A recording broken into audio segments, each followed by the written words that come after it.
Hello student, कैसे हो आप सब। आई होप कि आप सब ठीक होंगे। आज मैं उत्तराखंड सीरीज में सबसे पहले आपको उत्तरकाशी ज़िले के बारे में जानकारी दूंगा। उत्तरकाशी ज़िला जो है वो 24 फरवरी 1950 को टिहरी डिस्ट्रिक्ट से अलग हुआ था। उत्तरकाशी जो ज़िला है उसमें उसका प्राचीन नाम, जो कि एग्ज़ाम में भी पूछा जाता है उत्तरकाशी का प्राचीन नाम, तो ये परीक्षा की दृष्टि से बहुत इंपॉर्टेंट है। तो उसका नाम है सौम्यकाशी और बाड़ाहाट। ये दोनों ही नाम आ सकते हैं कि सौम्यकाशी किस ज़िले को बोला जाता है या बाड़ाहाट किस ज़िले को बोला जाता है। तो ये बोला जाता है उत्तरकाशी को।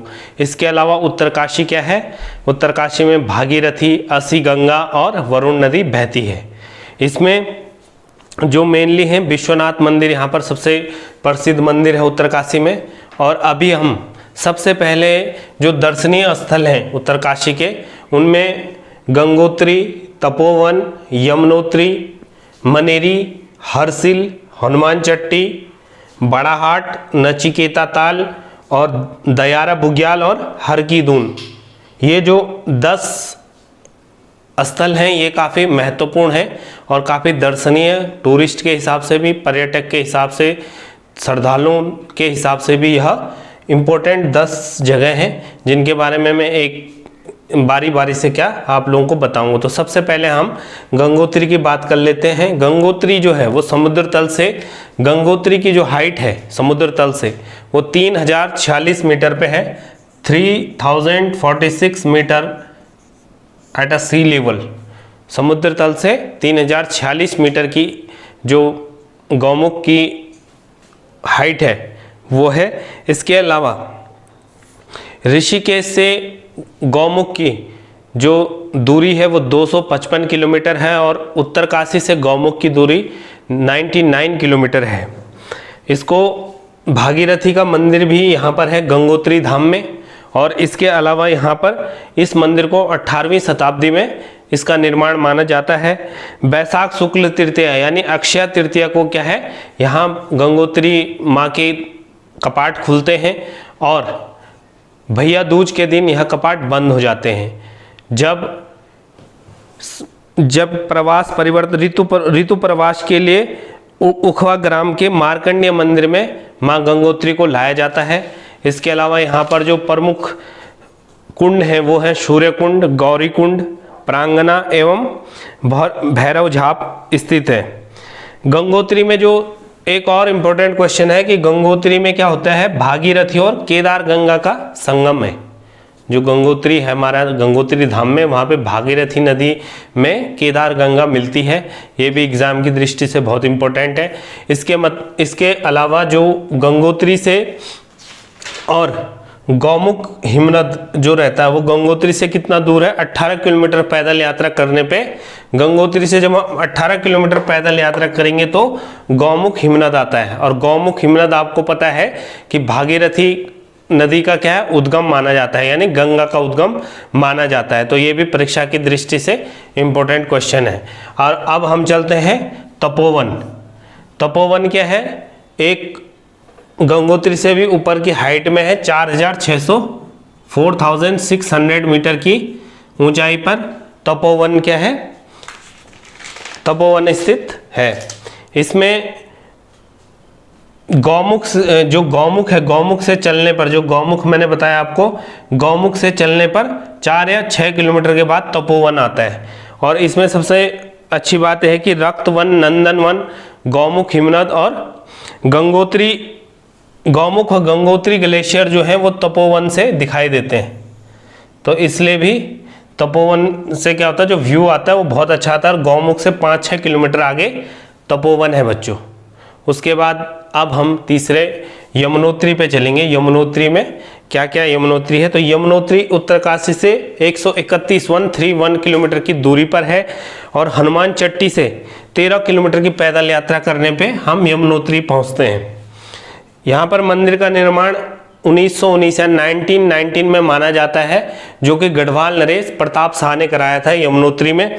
इसके अलावा इसका भी वही शेड्यूल है कि अक्षय तृतीया को यमुनोत्री के कपाट खुलते हैं और भैया दूज के दिन बंद होते हैं। जब शीतकालीन में क्या होता है, खरसाली गांव में माँ यमुनोत्री का प्रवास होता है। और यहाँ यहीं पर क्या है, एक मंदिर है जिसको हम क्या, सोमेश्वर देवालय में यहाँ पर माँ यमुनोत्री की पूजा अर्चना होती है शीत ऋतु में। जो इसके पंडित हैं वो भी खरसाली गांव के हैं जो वहाँ पर पूजा अर्चना करते हैं। इसके अलावा यहाँ सूर्यकुंड का एक गर्म स्रोत है जिसमें आलू या चावल जब हम उस सूर्य कुंड या उस तप्त कुंड में रखते हैं तो उसके बाद वो दूसरे दिन या उसी कुछ घंटों बाद प्रसाद के रूप में क्या श्रद्धालु रखते हैं, क्योंकि वो इतने गर्म हो जाते हैं, वहाँ पे पक जाते हैं, तो वो प्रसाद ग्रहण करते हैं उस आलू या उन चावलों से। तो ये भी यहाँ एक बहुत भी दैवीय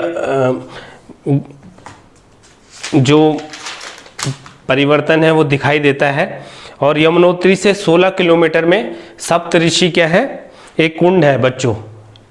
यमुनोत्री से कितने किलोमीटर पे, 16 किलोमीटर की दूरी पर क्या है, एक सप्तऋषि कुंड है। यमुना का उद्गम जो माना जाता है वो बंदरपूत से, जैसे मैंने आपको कहा था ना कि गौमुख जो गंगोत्री या भागीरथी का उद्गम माने तो गौमुख हिमनद से माना जाता है, लेकिन यमुनोत्री का जो मानते हैं उद्गम वो कहाँ पर मानते हैं, बंदरपूछ से। और बंदरपूछ क्या है, 3 पर्वत श्रृंखलाओं से बना है, श्रीकंठ, बंदरपूछ और यमुनोत्री कांठा से। और इसी को हम कालंदी पर्वत कहते हैं, इन तीनों को मिलाने पर श्रीकंठ, बंदरपूछ और यमुनोत्री कांठा को मिलाकर क्या बनता है, कालंदी पर्वत। और यमुनोत्री का ही दूसरा नाम है कालंदी, तो ये आपको याद रखना है। इसके बाद शक्ति मंदिर है एक विश्वनाथ मंदिर के सामने ही, जो मैंने फर्स्ट में ही बताया, विश्वनाथ मंदिर एक भव्य मंदिर है उत्तरकाशी में, तो उसी के समीप है शक्ति मंदिर। शक्ति मंदिर में क्या है, 6 मीटर ऊंचा एक त्रिशूल है जो कि बहुत भव्य है। उसके बाद यदि हम बात करें मनेरी की, तो मनेरी क्या है, गंगोत्री मार्ग पे भागीरथी नदी पर एक मनेरी डैम बना हुआ है जो कि काफ़ी फेमस है, वहाँ पर पर्यटक काफ़ी जाते हैं मनेरी में। और यहाँ पर एक और है कि मनेरी के पास ही क्या है, एक गंगानी मतलब गर्म पानी का स्रोत है जो कि मनेरी से 16 किलोमीटर आगे गंगोत्री मार्ग पे है, और एक गंधक युक्त पानी है, इसके नहाने से मतलब काफ़ी फायदे और काफ़ी उत्साह पर्यटकों पे रहता है। तो ये मनेरी भी काफ़ी टूरिस्ट प्लेस है। उसके बाद हरसिल की बात कर लेते हैं, तो हरसिल है 2620 मीटर की हाइट पे हरसिल है, जहाँ जो कि सेबों के लिए बहुत विख्यात जगह है। उत्तरकाशी में सेब के बहुत बगीचे हैं और यहाँ के सेब बाहर भी जाते हैं जब एक्सपोर्ट होते हैं। तो इसके बाद आता है हनुमान चट्टी। हनुमान चट्टी क्या है, यमुनोत्री मार्ग से 15 किलोमीटर आगे डोडी ताल का यहाँ पर क्या ट्रैकिंग रूट शुरू हो जाता है हनुमान चट्टी का। तो इस बात को आप याद रखना कि डोडी ताल का जो ट्रैकिंग रूट है वो यमुनोत्री से 15 किलोमीटर आगे हनुमान चट्टी है बच्चों। वहाँ से क्या होता है कि डोडी ताल का जो ट्रैकिंग रूट है यहीं से शुरू होता है हनुमान चट्टी से। तो इसको भी आप याद रखोगे। ये हो गया आपका हनुमान चट्टी तक। अब हम बाड़ाहाट की बात करेंगे। बाड़ाहाट क्या है, बाड़ाहाट में एक त्रिशूल गड़ा हुआ है और इसके अलावा यहाँ पर 12 शक्ति जो त्रिशूल है उसे 12 शक्ति के प्रतीक माना जाता है। और स्कंद पुराण भी बाड़ाहाट का पहले प्राचीन नाम रहा है। तो ये काफ़ी स्थिति से तीर्थ स्थान होने के कारण ये काफ़ी इसकी प्रसिद्धि बढ़ जाती है इस स्थान की, बाड़ाहाट की।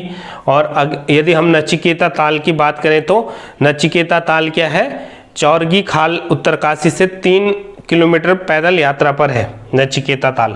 कभी पूछ सकता है कि नचिकेता ताल कौन से जिले में स्थित है, तो बच्चों आपने क्या करना है, उत्तरकाशी जिला उसमें टिक करना है। जो 4 ऑप्शन में उत्तरकाशी भी होगा तो उसको आपने टिक करना है। तो ये नचिकेता ताल उत्तरकाशी से 3 किलोमीटर अगर आप पैदल चलोगे तो नचिकेता ताल आपको मिलेगा। उसके बाद एक दयारा है। दयारा क्या है, गंगोत्री से 29 किलोमीटर की दूरी पर ये क्या है, दयारा बुग्याल बोलते हैं जिसको। और बुग्याल आपको पता है जब हम चलते हैं ऊपर हाइट में तो जो हरे मैदान टाइप के दिखते हैं उनको बुग्याल बोला जाता है। पर्यटन के लिए ये बहुत ही फेमस ये जगह है दयारा बुग्याल उत्तरकाशी में। कभी आपको घूमने का मौका मिलता है या गर्मियों में घूमने जाते हो आप, तो अपने दोस्तों के साथ यहाँ पर दयारा बुग्याल में अवश्य जाइए। ये काफ़ी अच्छा हिल स्टेशन बनने जा रहा है उत्तरकाशी में। पर्यटन की दृष्टि से भी यह बहुत ही प्रसिद्ध स्थान है। और अब आखिरी में मैं आपको हर की दून के बारे में बताऊंगा। हर की दून में क्या है, एक समतल जमीन है, समतल क्षेत्र है हर की दून, समतल घाटी है एक, और इसे ही उत्तरकाशी में रवाई घाटी के नाम से भी यह विख्यात है। रवाई क्षेत्र भी इसे कहा जाता है। हर की दून को क्या कहा जाता है, रवाई क्षेत्र, जिसमें कि काफ़ी अनाज और वो उगाया जाता है उत्तरकाशी में, इस रवाई क्षेत्र में। और बहुत ही ज़्यादा यहाँ पर अन्न की उत्पादन जो होता है वो काफ़ी होता है, और इस वजह से इसे काफ़ी महत्वपूर्ण स्थान माना जाता है। किसकी वजह से, फसल की दृष्टिकोण से कृषि भूमि योग्य है ये रवाई क्षेत्र उत्तरकाशी का। और यहाँ पर क्या होता है, इष्ट देवता शमसु, जो कि शिव के प्रतीक है, एक शमसु देवता, तो ये यहाँ पर उत्तरकाशी में इनकी पूजा होती है शिव की, इस रवाई क्षेत्र में। तो आज का वीडियो यहीं पर मैं समाप्त करता हूँ। आशा करता हूँ कि आप लोगों को ये वीडियो पसंद आया होगा, और जो मैंने कुछ इंपॉर्टेंट क्वेश्चन आपको बताए थे उत्तरकाशी जिले से जो पूछे जा सकते हैं, उसमें से सबसे पहले मैंने बताया था कि भागीरथी का उद्गम कहाँ से माना, तो गौमुख हिमनद से माना जाएगा। उसके अलावा मैंने आपको बताया था कि यमुनोत्री का उद्गम कहाँ पर है, तो बंदरपूत से है। उसके अलावा मैंने बोला था कि उत्तरकाशी का प्राचीन नाम क्या क्या हो सकते हैं, तो उसमें सौम्य काशी या बाड़ा हाट आ सकता है। उसके अलावा मैंने नचिकेता ताल के बारे में बताया आपको, और आखिरी में मैंने आपको हर की दून बताया, जो कि रवाई क्षेत्र है और जहाँ पर भगवान शिव की पूजा शमसु देवता के रूप में की जाती है। तो आज के लिए बच्चों मैं इस वीडियो को यहीं पे समाप्त करता हूँ। आशा करता हूँ कि आप लोगों ने इस वीडियो में जो भी नोटेड पॉइंट होंगे वो अपने नोटबुक पे नोट किए होंगे। रोज कल फिर मिलते हैं आपको नेक्स्ट वीडियो के साथ। तब तक के लिए जय भारत, जय उत्तराखंड। Thank you.